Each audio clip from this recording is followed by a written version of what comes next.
buenas tardes, Costa Rica. Buenas noches, Argentina.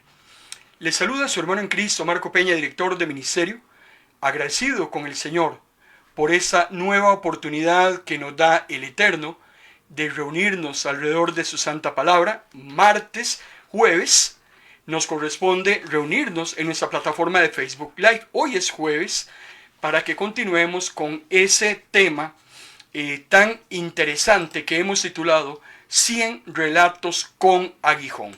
Martes y jueves nos damos a la tarea de hacer un análisis de todas las ilustraciones que Jesús utilizó durante su ministerio terrenal para traer una verdad bíblica a sus oyentes.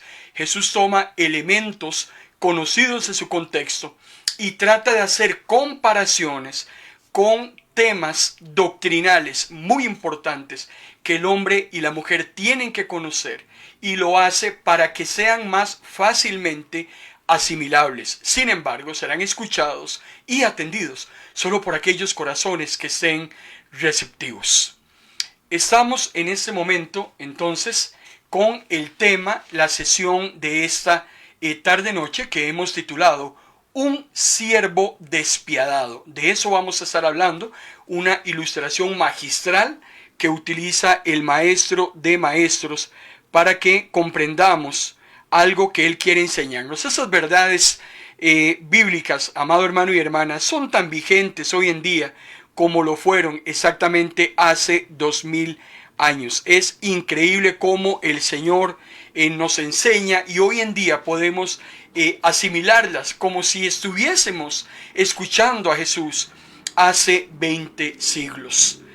Les recuerdo que estamos transmitiendo en vivo y en directo a través de nuestra plataforma de Facebook Live, Ministros de la Palabra en Facebook Live, y también, aparte de nuestra plataforma audiovisual, ofrecemos el servicio de nuestra plataforma radiofónica, y es a través de MP Radio, de noche o de día, tu mejor compañía. MP Radio es una emisora de Ministros de la Palabra, un servicio más que ponemos para disposición de todos aquellos que nos sintonizan a través de nuestras diferentes plataformas y que está lista y presta para bendecirlo. Les recuerdo que estamos en la construcción, en el desarrollo de nuestra página web, que en los próximos días daremos a conocer y que lanzaremos al mundo entero. Gracias le damos al Señor por su apoyo, por su cobertura.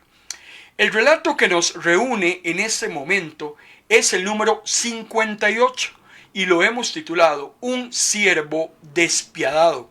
Vaya por favor a la palabra del Señor, Mateo capítulo 18, versículo 23 y versículo 24. Dice la palabra del Señor: el reino de los cielos, está hablando Jesús, puede compararse a un rey que decidió arreglar cuentas con sus súbditos. En el proceso le trajeron uno que le debía 100 millones de pesos. Como no podía pagarle, el rey ordenó que lo vendieran como esclavo, y también a su esposa, a sus hijos y sus posesiones. Jesús quiere traer una hermosa enseñanza. Recuerde usted que todo lo que Jesús enseñó durante su ministerio tuvo un común denominador, y ese es el reino de los cielos. Jesús, todo lo que compara de esos elementos conocidos en su contexto, los extrapola para hacer hermosas analogías acerca de lo que es el reino de los cielos. Y ahora Jesús va a utilizar unas ilustraciones muy interesantes. Me habla en estos 3 versículos de un rey, me habla de súbditos, me habla de cuentas que los súbditos tienen que arreglar con el rey. Probablemente son hombres que estaban a cargo de tareas económicas, financieras que el rey le había asignado. Probablemente cobradores de tributos, probablemente administradores de propiedades del reino. El texto es un poco escueto en darnos la naturaleza de la deuda, que al final de los finales no es relevante. Lo importante es que uno de los súbditos le debe una suma astronómica, imposible en el contexto histórico de poder cancelarse simplemente sacando algún dinero del banco y pagándole al rey. Parece ser que ese hombre le venía robando al rey, seguramente desde hacía mucho tiempo. Es una suma impagable y por tanto el rey toma una decisión que en el contexto histórico era algo sumamente natural. Las deudas tenían que cancelarse y si no se podían cancelar, entonces eran cobrables a como diera lugar. Podía ser enviado a la cárcel, podía ser enviado a tortura, podía recogérsele la familia como moneda de pago. Vean qué increíble, entregar la esposa, un hijo, los bienes que le quedaran, los animales, lo que fuera. Pero las deudas tenían que pagarse. Así era como el contexto histórico se hacía. Por eso es interesante cómo vemos a este súbdito, a este hombre que trabajaba para el rey, que nunca iba a poder pagarle al rey esa suma de dinero. De todas maneras, ya su destrucción estaba lista. Si no pagaba él, pagaba la familia, se quedaba sin nada. La situación de este hombre, de ese súbdito, es muy difícil en el contexto histórico. Ese funcionario, como último recurso, como última posibilidad de ver qué podía hacer, porque pagar no podía, no tenía con qué pagar, no era sus activos no podían completar, y deshacerse de su familia para el pago de deudas tal vez era algo impensable, inimaginable. Entonces ese hombre entra en una grandísima desesperación y se va donde el rey a valerse del último recurso que a ese súbdito le quedaba. Y nos dice Mateo capítulo 18 que es lo que ese funcionario de gobierno termina haciendo. Dice la palabra del Señor, versículo 26 y 27 del capítulo 18. Al oírlo, el hombre cayó de rodillas delante del rey y le suplicó: Señor, por favor, ten paciencia conmigo y te lo pagaré todo. El rey, conmovido, lo soltó y le perdonó la deuda. Hay algunas situaciones que leemos en esos dos versículos que podrían ser poco creíbles, que podrían ser inimaginables. Por ejemplo, cuando el funcionario le dice al rey: deme tiempo, téngame paciencia, que yo se lo voy a pagar a usted todo. Usted y yo sabemos que definitivamente eso nunca iba a ser posible. Esa deuda es impagable. Por más tiempo que pidiera, por más plazo que ese hombre solicitara, esa deuda no se iba a poder pagar. Lo que también nos causa mucha extrañeza es cómo este rey se conmueve de esa petitoria, de esa desesperación de ese hombre, y a partir de eso que le sucede al rey, le toca los hilos de la misericordia, el rey lo suelta y le perdona la vida. Algo muy interesante en el contexto histórico es que este rey hizo algo que los monarcas de su contexto histórico acostumbraban a hacer. El funcionario apela ante el rey una cualidad de las cuales los monarcas en su contexto histórico se gloriaban, y era la generosidad. Si había algo que le encantaba a los reyes, a los monarcas, a los emperadores de ese entonces, era que la gente les dijera, les expresara lo generosos, lo compasivos, lo amorosos que ellos eran con sus súbditos. Interesantemente, este hombre le dice al rey que por favor le dé espacio, que le dé tiempo, y el rey se mueve a compasión y perdona esa deuda. Toda la deuda, absolutamente no queda nada que no le vaya a perdonar. El rey no le da plazo. El rey lo que hace es decirle: bueno, no me vas a pagar absolutamente nada. Yo no sé cómo hubiésemos actuado nosotros en ese momento. Imagino que el funcionario no se lo creía. Jamás llegó a imaginar que esa deuda le fuera totalmente cancelada, porque él no pidió condonación de deuda. Es muy importante que nos quede claro ese concepto. El hombre lo que está pidiendo es un plazo para poder pagar. El hombre sabe que es deudor, el hombre sabe que le ha robado a su rey, el hombre sabe que tiene una deuda y que esa deuda tiene que pagarla. Qué interesante, por eso Jesús nos dice en esa ilustración que así exactamente funciona el reino de los cielos. Todos los hombres y mujeres, amado hermano y hermana, somos deudores con Dios. Todos, absolutamente todos, le debemos algo a Dios. Estamos en deuda con el Señor. Y el problema es que las deudas del ser humano con Dios suceden exactamente como la de ese funcionario. Son deudas impagables. Nosotros no tenemos con qué pagarle al Señor todas las faltas que hasta el día de hoy usted y yo le hemos cometido al Señor. No hay nada en ese mundo que pueda utilizarse como moneda de pago. A lo más que nosotros podríamos hacer es exactamente como lo hace ese funcionario, y es decirle al Señor: Señor, es imposible que yo le vaya a pagar todo ya, deme tiempo para pagarle, aun sabiendo yo que siempre voy a quedar en deuda con el Señor. Si no es el Señor el que se mueve a misericordia, si no es el Señor el que toma la iniciativa, si no es Dios el que decide condonar nuestras deudas a través del sacrificio expiatorio de Cristo en la cruz del Calvario, no tendríamos con qué pagarle. Por eso es inadmisible que el ser humano hoy en día rechace ese regalo inmerecido de Dios. Dios toma la iniciativa a hacer algo por el hombre que el hombre no puede hacer por sí mismo, y es decirle: tranquilo, no tienes con qué pagarme. Podríamos pasar toda la eternidad, darte todo el plazo que quieras, y nunca vas a poder redimir a la condenación a la que estás listo para ir a dar. Sin embargo, yo que soy todo misericordia, yo que soy todo amor, voy entonces a tomar la iniciativa de enviar lo que yo más amo, porque solo su sangre derramada en la cruz es lo único, te dice el Señor, que yo voy a aceptar para el perdón de tus deudas, para el perdón de todos aquellos, de todo aquello que tú me debes. Por eso, hermano y hermana, es increíble cómo el hombre hoy en día rechaza esa gracia divina, rechaza ese gran amor de Dios.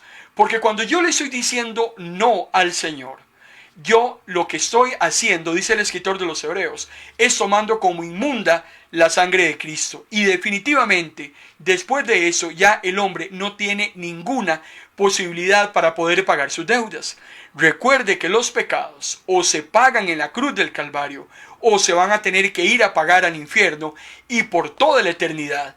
Y si solamente la sangre de Cristo es la única que puede condonar los pecados, entonces del infierno, del lago de fuego, el hombre no va a poder salir nunca y será torturado toda la eternidad, porque no hay con qué pagar esos pecados. Rechazó en vida la única posibilidad que existía de condonar su deuda.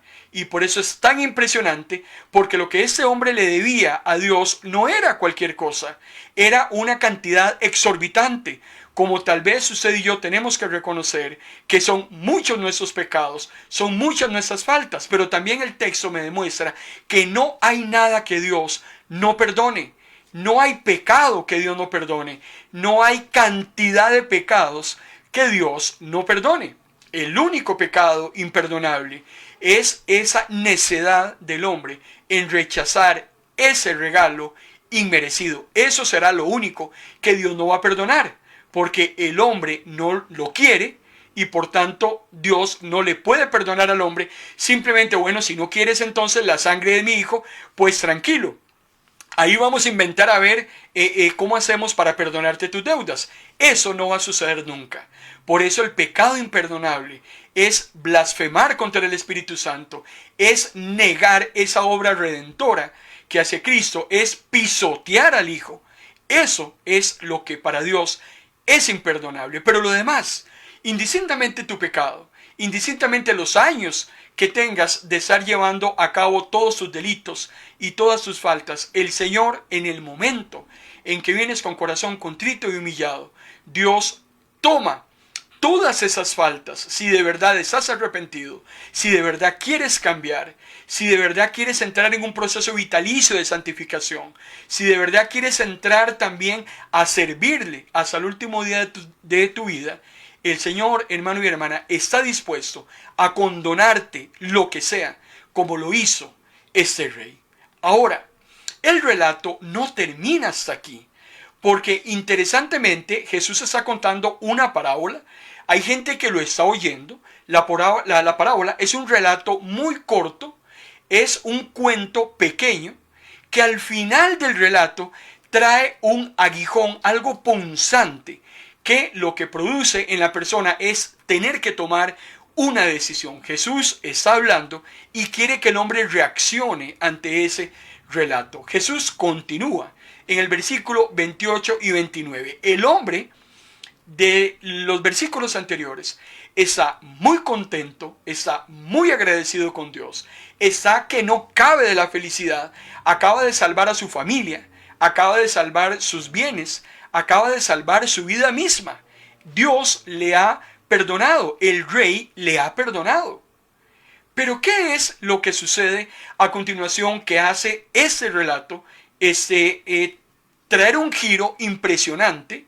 Definitivamente Jesús es el maestro de maestros. A mí nunca se me hubiera ocurrido un relato de esa magnitud y mucho menos con la consecución de los hechos y cómo Jesús quiere compararlo con el reino de los cielos. ¿Qué dice el versículo 28 y 29 del capítulo 18? Dice la palabra del Señor. Pero cuando aquel mismo hombre salió de allí, fue donde estaba alguien que le debía 20,000 pesos. Y agarrándolo por el cuello, exigió pago inmediato. También este hombre cayó de rodillas delante de él y le suplicó: ten paciencia y te lo pagaré todo. Qué increíble como nos está llevando Jesús a través de esta ilustración, a través de esta fábula, a través de este relato. Cómo el maestro nos va llevando. Yo les he dicho a ustedes que cuando estemos analizando estas ilustraciones, tratemos de imaginarnos la obra de teatro, lo que está sucediendo precisamente en ese momento. El funcionario se retira contento de los recintos oficiales del rey, pero de camino se encuentra con un empleado de menor rango, un hombre que trabajaba para él, pero que a su vez ese hombre le debía una suma de dinero. Si analizamos ambas situaciones, lo que el funcionario le debía al rey contra lo que el empleado le debe al funcionario, estamos hablando de una cantidad ínfima.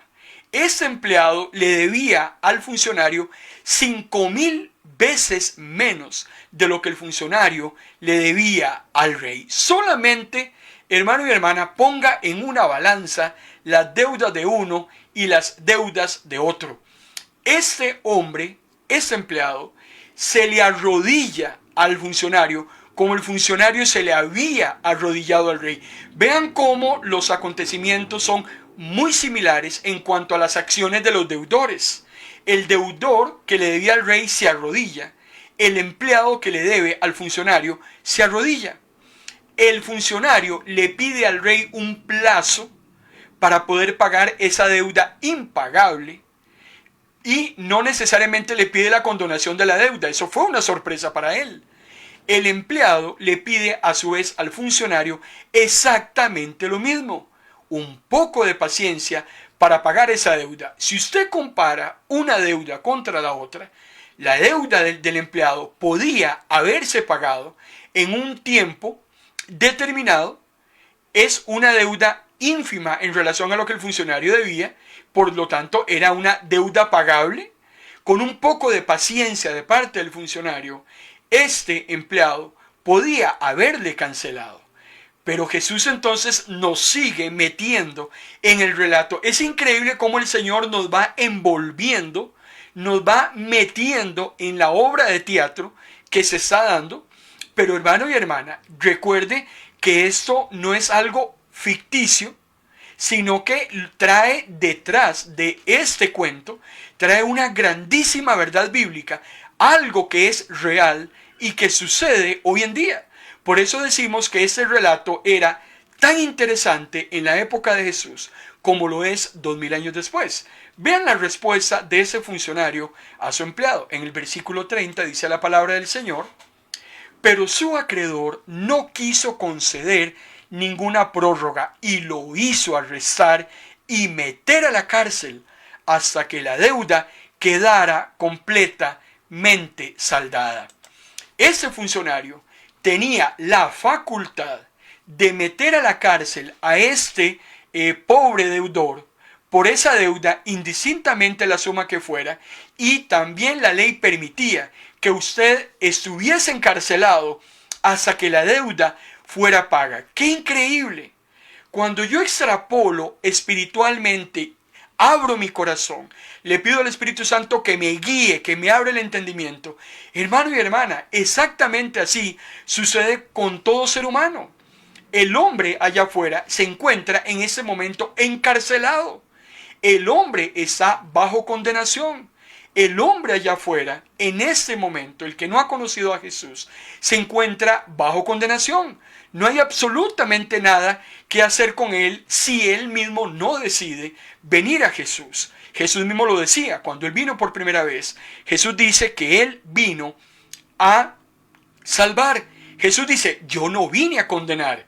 El hombre está condenado por defecto, Romanos 3:23. El hombre está encarcelado. Esas personas que están allá afuera sin Dios y sin esperanza, creen que son libres de hacer lo que les da la gana, libres para utilizar su dinero como quieran, libres para que en esa época venidera se vuelquen a todas las tonteras y aberraciones habidas y por haber. Ellos creen que son libres, pero no se están dando cuenta que más bien son prisioneros, dice la palabra del Señor, de sus propias concupiscencias. El hombre que no paga la deuda que tiene pendiente con Dios está en ese momento encarcelado, y así seguirá hasta el último día de sus vidas y por la eternidad. El hombre no va a poder salir de la cárcel si no le paga a Dios. Exactamente sucedía en ese contexto histórico. Si usted no paga la deuda, usted va a seguir encarcelado. Eso es algo que espiritualmente es muy difícil de entender para aquellos que no disciernen lo que es espiritual. Pero usted y yo sí sabemos que podemos, todos tenemos la posibilidad de poder salir de esa cárcel en la cual el enemigo nos tiene encerrados, y él no puede evitar que nosotros salgamos de esa cárcel, que le llevemos a Jesús nuestras deudas para que él las pague. Por eso dice el apóstol que Jesús nos ha comprado. Jesús paga la deuda. Jesús nos saca de la cárcel. El problema es que al Salvador le costó muy alto el precio para liberarlo a usted de esas prisiones en las que Satanás lo tenía a usted metido. Ese calabozo en el cual usted estaba no se puede salir fácilmente, y por eso es ese precio tan alto que tiene que pagar Jesús, y fue derramar su sangre en la cruz del Calvario. El apóstol Pablo dice que ahora usted y yo hemos sido comprados, y comprados a un altísimo precio para salir de esa cárcel. Este funcionario lo que termina haciendo es algo que la ley le faculta, y es meter a la cárcel a este pobre deudor hasta que le pague la deuda. Pero, ¿cómo le cuesta a ese funcionario entender que minutos antes se había encontrado en la misma situación de su empleado? Sin embargo, en una deuda 5,000 veces mayor. Lo que él debía no se comparaba en nada a lo que este empleado le debía a él.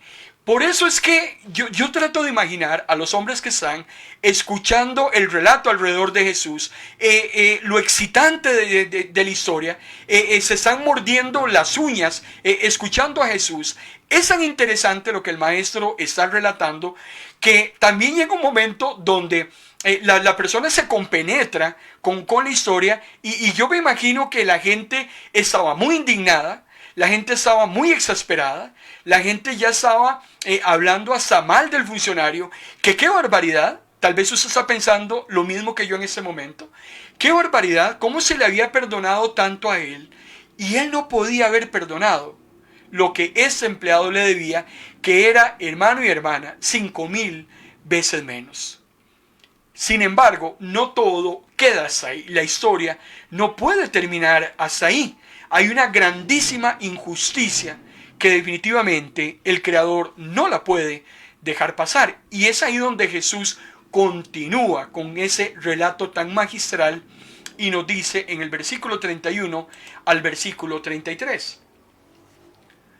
Los amigos del encarcelado, entristecidos, acudieron al rey y le contaron lo sucedido. El rey, sin pérdida de tiempo, mandó llamar al hombre que había perdonado. Malvado, perverso, le dijo. Así que yo te perdoné aquella inmensa deuda porque me lo pediste. Y tú no pudiste tener misericordia del otro como yo la tuve de ti. ¡Qué increíble! Aquí hay algo más interesante que Jesús nos habla en cuanto a las deudas que nosotros tenemos con Él. Porque Jesús, hermano y hermana, perdona nuestras deudas, Dios perdona nuestros delitos por un tema de iniciativa que Él toma. Pero es el hombre al que le corresponde venir ante Dios y hacer la petitoria de que con lo único que se puede pagar sus pecados, el Señor los cancele. Vean lo que le está diciendo el rey al funcionario. Usted me pidió, malvado y perverso, que yo le perdonara esa inmensa deuda. Usted me lo pidió y yo accedí.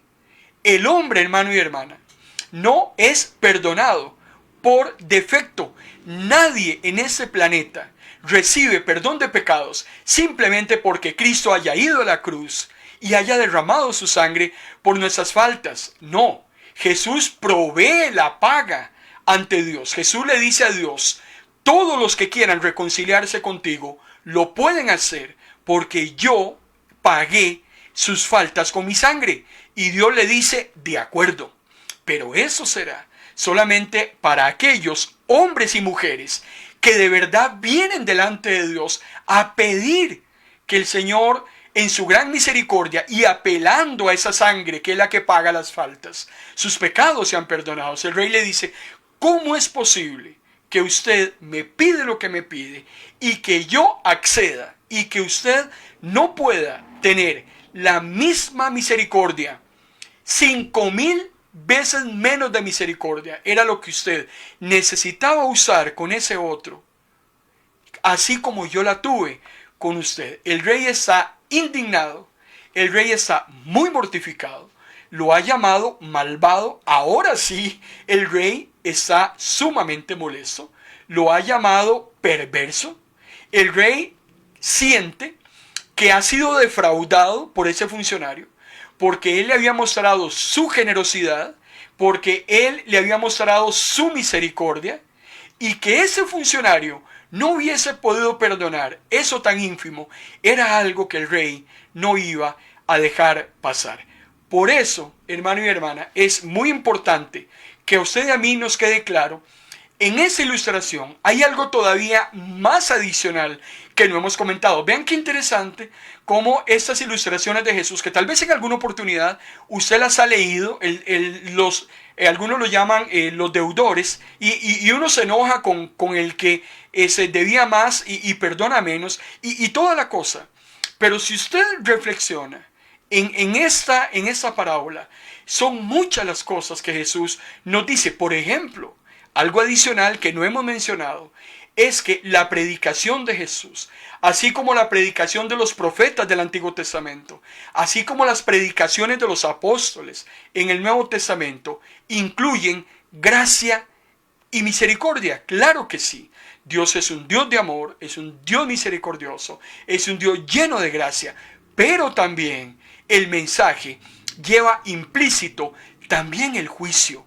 no solo misericordia, sino también juicio. Ese rey había sido misericordioso, pero lo que este hombre acaba de hacer anula esa misericordia de Dios, anula lo que Dios había hecho por él. Por eso tenemos que tener también mucho cuidado, usted y yo, en esta tarde, porque es probable que Dios a usted y a mí nos haya mostrado su amor, nos haya mostrado su dádiva, nos haya favorecido en muchas cosas.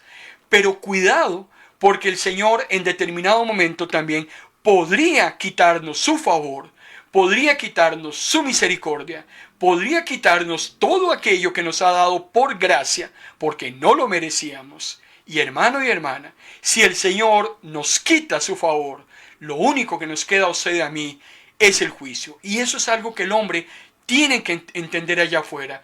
El hombre que muere en pecado, en el momento en que muere, a la edad de 15 años, 20 años, 80 años, a la edad que ese hombre muera sin Dios y sin esperanza, en ese momento Dios le quita su favor. En el momento de su muerte Dios le quita su misericordia. Dios le quita toda posibilidad al hombre de que se acerque a Dios. Dios estiró lo más que pudo su vida, estiró lo más que pudo su existencia y Dios le dice: fulana, sutano, esto no va más. Te quito mi misericordia, mueres en ese momento y ya sabes hacia dónde es que vas a ir. Así es el Señor. Así como nos da su amor y su misericordia, es muy probablemente que nos la quite, no porque Él quiera quitarla, sino porque nosotros nos hemos hecho acreedores de esa anulación de misericordia, como lo hizo este hombre. Este funcionario tiró por la basura, tiró por la borda aquello tan grande. Vean también el desprecio. Es que es interesante. Aquí nos podemos quedar horas de horas hablando acerca de todo lo que podemos rescatar en estos 4 o 6 versículos que Jesús está contándonos estos relatos. Yo también puedo analizar el desprecio tan grande que ese funcionario tuvo por la gran misericordia de Dios hacia él, por haberlo perdió todo aquello tan grande que perdió por algo tan pequeño que no supo hacer de una manera correcta. Vean qué importante todo aquello que nosotros podemos perder versus por algo tan ínfimo que pudimos haber hecho. El Señor le retiró toda su misericordia, todo aquello que le había dado por haber cometido una falta que tal vez nosotros podríamos decir era algo pequeño. Hermano y hermana, delante de Dios no hay faltas pequeñas, no hay pecados grandes. Yo no puedo tipificar los pecados, decir ese pecado es peor que ese otro pecado. Pecado es pecado. El infierno está lleno de muchas personas que cometieron grandes pecados, de muchas personas que cometieron tal vez faltas que usted podría decir, pero ¿cómo es posible que esa persona esté en el infierno por esa situación? Bueno, eso es un tema de Dios y de la persona. Yo aquí no soy ni para favorecer a nadie, ni para tampoco condenar a nadie, ni para tampoco decirle a Dios lo que Él tiene que hacer o no, o lo que Él no tiene que hacer. Lo que yo estoy en ese momento es valorando todo lo que yo puedo perder por una cosa tan simple, por una cosa definitivamente que tal vez hasta no valía la pena. ¡Qué increíble! Si ese funcionario hubiera perdonado esa tontera, por llamarle de alguna manera, no hubiera perdido todo lo que perdió. Así nos habla el Señor, nos habla el Dios de amor, pero también nos habla el Dios del fuego consumidor. Y el rey está tan enojado, tan molesto, tan indignado. Yo no logro imaginar la indignación del rey. Y dice Mateo capítulo 18, versículo 34, tan enojado estaba el rey que lo envió a las cámaras de tortura hasta que pagara el último centavo. Así hará mi Padre Celestial al que se niega a perdonar a algún hermano. Y no hemos entrado todavía a hacer el análisis espiritual y reflexivo de esa enseñanza. Hasta el momento estamos con el relato, con el cuento del rey y esos 2 hombres. El rey está tan molesto que no manda solamente a la cárcel a este hombre, lo manda a las cámaras de tortura. El que tiene oídos para oír en esta noche, hermano y hermana, oiga. Si el Señor se enoja, recuerde que Dios es el único que puede mandar al ser humano al infierno. Satanás no tiene la posibilidad de mandar a nadie al lago de fuego. Eso es una potestad que Dios tiene porque Jesús le arranca las llaves de la muerte y del infierno a Satanás. Jesús es el único que nos podría mandar al infierno, pero no porque Él quiera mandarnos al infierno, es porque nosotros voluntariamente lo hemos decidido así. Ese funcionario decidió ir a las cámaras de tortura por su propia cuenta. Es que si usted analiza en frío, si usted analiza sin anestesia, lo que estamos visualizando en esta tarde-noche, ese funcionario no va a ir a dar a las cámaras de tortura por una injusticia. Ese hombre va a ir porque está recibiendo el justo juicio de un rey que había sido benévolo con él, pero que ese hombre había despreciado esa benevolencia. Y si hay algo que los reyes y que los monarcas no van a aceptar nunca, es ser despreciados. Con mucha más razón, nuestro Señor va a permitir nunca que su benevolencia sea tomada como nada. Entonces, este hombre escogió ir a las cámaras de tortura, pero el problema es que va a salir de ahí, ¿cuándo? Cuando pague el último centavo. ¿Y qué decíamos al principio? Esta deuda es impagable. Este hombre no tenía cómo pagar. Entonces lo van a torturar en la mañana, lo van a torturar en la tarde, lo van a torturar en la noche y al día siguiente va a continuar la tortura. En la mañana, en la tarde y en la noche. ¿Y hasta cuándo va a ser torturado? Hasta que pague. Pero hermano y hermana, si no tiene con qué pagar, ¿qué cree usted que va a pasar? Va a seguir siendo torturado. Eso que me está hablando Jesús es precisamente el infierno. Eso que me está hablando Jesús es lo que va a ser posteriormente el lago de fuego, una vez que el hombre sea llevado ante el juicio del gran trono blanco. El hombre y la mujer que vayan a la cámara de tortura eterna no van a salir de ahí. Serán torturados por los siglos de los siglos, porque sus deudas son impagables, porque despreciaron la benevolencia del Señor. Si no logramos entender en ese momento lo que el Señor quiere hablar a nuestro corazón, hermano y hermana, ya no hay nada que hacer. Definitivamente, si queremos taparnos los ojos y cerrarnos los oídos, ¿cómo va Dios a hablarnos a usted y a mí de otra manera? Y es aquí donde Jesús entonces ahora dice, exactamente eso le va a hacer mi papá al que se niegue a perdonar a algún hermano. Ese es el trato que Dios le va a dar a todos aquellos que han recibido misericordia de parte de Dios, pero que no son misericordiosos con sus semejantes. El rey se entera de la brutalidad que ha cometido el funcionario. Entonces, para una brutalidad, brutalidad y media. Si ese es tu comportamiento, entonces vas a recibir el doble o peor de lo que has hecho, y el rey lo entrega a los verdugos. O sea, será torturado hasta que alguien responda por esa deuda, y usted y yo ya analizamos desde un principio que no hay con qué pagar. Así funciona el reino de los cielos.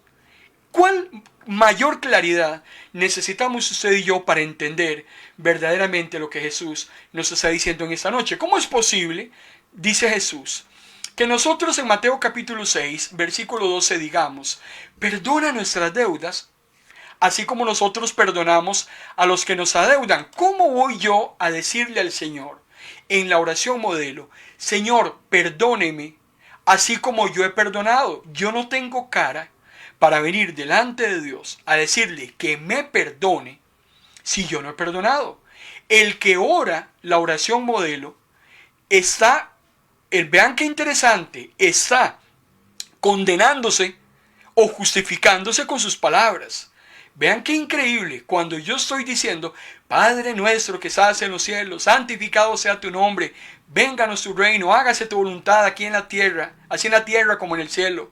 Danos hoy nuestro pan de cada día. Y luego dice, y perdona nuestras ofensas, como yo ya he perdonado. Yo estoy haciendo aquí una declaración. O puede ser una declaración de condenación, o puede ser una declaración de justicia. Si yo verdaderamente he perdonado al que me agravia, yo, hermano y hermana, estoy justificado delante de Dios cuando yo expreso y le pido su perdón. Yo tengo entonces la cara para presentarme delante de Dios y decirle, Señor, perdóneme, porque yo he perdonado. Pero si yo no estoy perdonando antes de, porque vean qué importante también el orden de los factores. Aquí el orden de los factores sí altera el producto. Yo no puedo decirle al Señor, Señor, perdóneme para ir yo a perdonar. Porque el funcionario no lo hizo. El funcionario recibe primero el perdón, pero no tuvo la facultad de perdonar. Por eso es que en Mateo capítulo 6, versículo 12, Jesús me le da vuelta a esa declaración. No, es que no es así. Antes de que usted venga y me pida perdón, usted va a perdonar. Hasta que usted perdone, yo le voy a dar mi perdón. A mí no me va a pasar, dice Jesús, lo que le pasó a ese rey con su funcionario. Claro, lo perdonó primero a él y luego él no quiso perdonar. Pues no. Ahora, usted va a perdonar primero si usted quiere que yo le perdone. Mucho cuidado cuando oremos esta oración y cuando expresemos, porque recuerde usted que nuestras palabras nos pueden condenar o nuestras palabras también pueden justificarnos.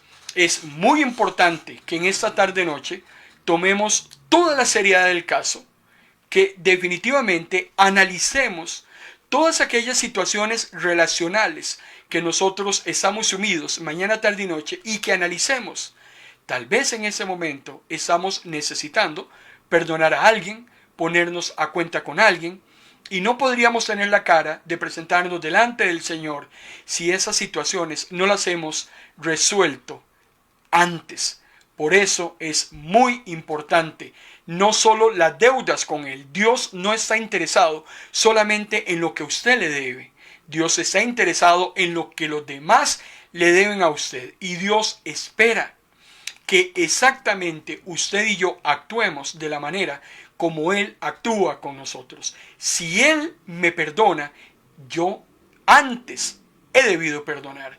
Si el Señor me da de sus bendiciones, es para que yo también dé mis bendiciones. Dios quiere que usted lo imite en cuanto a su carácter, que Dios quiere que usted lo imite en cuanto a su gracia, a su misericordia, a su perdón, a cómo lo trate el Señor. Es lo mínimo que Dios espera de cada uno de nosotros. Y eso que hizo el rey, mandando a este hombre a esas cámaras de tortura, eso exactamente dice Jesús en Mateo capítulo 18, versículo 35, así hará mi Padre Celestial al que se niegue a perdonar a algún hermano. No tenemos, amado hermano y hermana, escapatoria. La misericordia que yo le extienda a los demás, así esa misericordia me será a mí extendida en el juicio. Por eso la palabra del Señor es clara cuando dice, la misericordia siempre va a triunfar sobre el juicio. Claro que sí. Y eso lo vemos nosotros en el sacrificio de Cristo en la cruz. Merecíamos juicio, pero su misericordia ha triunfado en el momento en que nosotros aceptamos ese pago inmerecido. Triunfó la misericordia sobre el juicio. Estábamos listos para ser condenados eternamente, pero bendito Dios, que su misericordia siempre, hermano y hermana, será superior al juicio. Siempre, mientras haya vida, existirá la posibilidad de que la misericordia tape multitud de pecados, de que el perdón cubra, hermano y hermana, todas aquellas faltas. No hay falta, vuelvo a reiterarle, que el Señor no esté dispuesto a perdonar. Estamos totalmente claros que solamente el rechazo a esa gracia. Por eso, nosotros vamos a ser juzgados más por la compasión que no le tuvimos a otros, que tal vez por nuestros propios pecados. Y eso es algo que también no quiero dejar pasar de lado en esta noche, porque algunas personas piensan que aquellos que van al infierno probablemente fueron a dar al infierno solamente por las faltas y pecados que cometieron. Pero parte de la sentencia acusatoria y condenatoria que va a llevar el hombre al lago de fuego por la eternidad no va a ser solamente sus pecados, va a ser también la falta de compasión que tuvo sobre los demás. Y en eso Santiago, el apóstol, el hermano de Jesús, el líder de la primera iglesia allá en Jerusalén, es muy claro en su carta homónima cuando Santiago nos dice en el versículo 13 del capítulo 2: no habrá compasión para quienes no hayan tenido compasión de otros. Pero si ustedes han sido compasivos, Dios será misericordioso con ustedes cuando los juzgue. Por eso es muy importante la compasión para los demás. No solamente nosotros podemos ir a ser torturados por nuestras faltas. Vean en la ilustración que acabamos de anotar. Lo que Santiago nos está diciendo en el capítulo 2, versículo 13, es exactamente lo que hemos analizado en el relato de Jesús. El funcionario, al no ser compasivo con aquel que le debía menos, habiendo recibido el perdón 5,000 veces mayor, definitivamente el rey lo que hace es que lo manda a la cámara de tortura hasta que pague lo último que debe, pero no va a salir. ¿Y por qué lo mandó a la cámara de tortura? Porque esa es otra cosa interesante, es que vean qué increíble todo lo que va saliendo y lo que el Espíritu Santo nos revela a usted y nos revela a mí. El funcionario al cual el rey le había perdonado 5,000 veces la deuda, no fue a la cámara de tortura por la deuda, porque la deuda ya había sido paga. Vean qué increíble. Ya no le debía nada al rey. El rey no se podía desdecir. Cuando Dios dice pagado es cuando Jesús en la cruz del Calvario antes de morir dice consumado es, ya lo hice, eso ya no tiene vuelta de hoja. Lo que se hizo, se hizo. El que lo quiera aprovechar, lo va a aprovechar. Ha sido ya determinado y ejecutado. Ese funcionario fue a ser torturado no por lo que debía, porque lo que debía ya le había sido perdonado. El rey ahora lo manda a torturar por no haber sido compasivo con ese empleado que le debía muy poco. Eso es lo que Santiago a mí me está diciendo en ese momento. Yo puedo ir a todos los cultos de la iglesia. Yo puedo diezmar todo lo que yo quiera diezmar. Yo puedo cantar todas las alabanzas, escuchar mensajes, predicaciones. Puedo hacer largas vigilias. Puedo hacer ayunos. Yo puedo hacer de todo. Pero Santiago a mí me está diciendo, no, es que no necesariamente iremos al infierno, y Dios no lo quiera, por las faltas que cometimos, porque tal vez ya Dios no las perdonó. Pero Santiago me añade algo adicional que yo no había tomado en cuenta y que el Señor quiere revelar en esta noche. Cuando nos dice Santiago, no habrá compasión para quienes no hayan tenido compasión de otros. Y aquí no me está hablando de pecados. Aquí no me está hablando de faltas que yo cometa contra Dios. Aquí me está diciendo que como yo no soy recíproco con los demás, así como Dios ha sido recíproco conmigo, pues definitivamente yo no podré recibir compasión de Dios. Dios será misericordioso, dice, con ustedes cuando hayan sido compasivos. Es muy importante que nosotros le pongamos atención a la palabra de esta noche. Vean qué ilustración más increíble. Podríamos seguir hablando de muchas aristas que tiene este relato tan ingenioso. La gente tuvo que haberse quedado pasmada. Jesús les mete el aguijón al puro final del relato, porque de eso es de lo que estamos hablando. El relato puede ser muy interesante, muy bonito, muy entretenido. Traemos palomitas y nos sentamos a escuchar a Jesús y estamos ahí, come y Jesús cuéntese otro. Siga hablando. Pero el problema es que llega un momento donde Jesús nos punza, nos clava ese aguijón Y es ahí donde se acabó la sonrisa, es ahí donde el Señor nos lanza contra las cuerdas y nos pone en una posición donde hay algo que hacer. Tenemos que tomar una decisión. Jesús no pierde su tiempo contando relatos como si fuera un cuentacuentos. Jesús lo que quiere es que usted y yo hagamos algo que tal vez hasta ese momento hemos omitido hacer. Te damos gracias, Señor, una vez más por tu palabra. Gracias por este tiempo, Señor, que lo hemos aprovechado al máximo. Pudimos haber estado, Señor, en ese momento en otro lugar. Pudimos haber estado atendiendo otros asuntos, pero le ha placido a tu Espíritu Santo que escucháramos en esta noche tu palabra. Algo hay en tu palabra en esta noche que teníamos que escuchar, que teníamos que revisar. Hay decisiones que tenemos que tomar en base a lo que tú nos has enseñado.